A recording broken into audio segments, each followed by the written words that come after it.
దేవర vibe ఎలా అనిపిస్తుంది? చాలా బాగుంది. చుట్టుమల్లె సాంగ్ చాలా బాగుంది. ఎన్నిసార్లు చూసారు చుట్టమల్లే? చాలా సార్లు చూసాను. ఒకసారి పాడొచ్చు కదా. ఆ, ఓకే. అండ్ ఇంకొక విషయానికి వస్తే అండి, దేవర సినిమాలో అండ్ జాన్వీ కపూర్ ఎన్టీఆర్ కాంబినేషన్ ఎలా అనిపిస్తుంది? చాలా బాగుంది. ఎన్టీఆర్ బాగున్నారు, జాన్వీ కపూర్ ఇంకో బాగుంది. ఓకే. అండ్ అంటే డ్యాన్స్ ఎలా అనిపిస్తుంది? బాగుంది, చూడాలనిపించింది మళ్ళీ మళ్ళీ. ఓకే. అంటే ఇంకొక విషయానికి వస్తే ఒక అబ్బాయి 19 ఏళ్ళ అబ్బాయి బ్లడ్ క్యాన్సర్తో బాధపడుతూ చనిపోతూ సినిమా చూసి తర్వాత చనిపోతా అని డాక్టర్ని అడిగారంట, అంతవరకు బ్రతికించండి అని. ఎలా అనిపిస్తుంది? ఫ్యాన్స్ ఎలా ఉన్నారు ఎన్టీఆర్కి.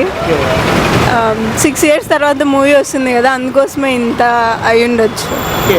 అంటే వాళ్ళ అమ్మగారు కూడా అంటే మా వీర అభిమాని ఎన్టీఆర్ గారికి మా కొడుకు ఆ డాక్టర్ని కూడా రిక్వెస్ట్ చేస్తుంది కొద్దిగా ఏదో ఒకటి చేయండి అని.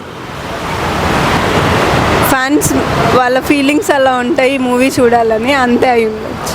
ఓకే. అండ్ సైఫ్ అలీ ఖాన్ మాట్లాడుతూ ఎన్టీఆర్తో యాక్టింగ్ చేయాలంటే చాలా కొద్దిగా కష్టమే అన్నారు. ఎలా అనిపిస్తుంది? ఎన్టీఆర్ టాలెంటెడ్ కదా, అందుకే అని ఉండొచ్చు.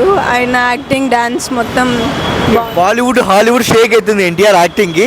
ఒక తెలుగు ఆడియన్గా ఎలా అనిపిస్తుంది? చాలా హ్యాపీగా ఉంది. నేను ఆ ఎన్టీఆర్ ఫ్యాన్నే. అవునా, ఎన్టీఆర్ ఫ్యాన్ మీరు? Yeah. ఓకే. ఏ సినిమా ఎన్నిసార్లు చూసారు మీరు? జైలో కుష చాలాసార్లు చూశాను. ఆర్ఆర్ఆర్ అంత చూడలేదు.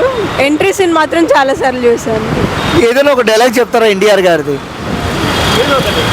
లేదు. ఓకే, థ్యాంక్స్ అండి.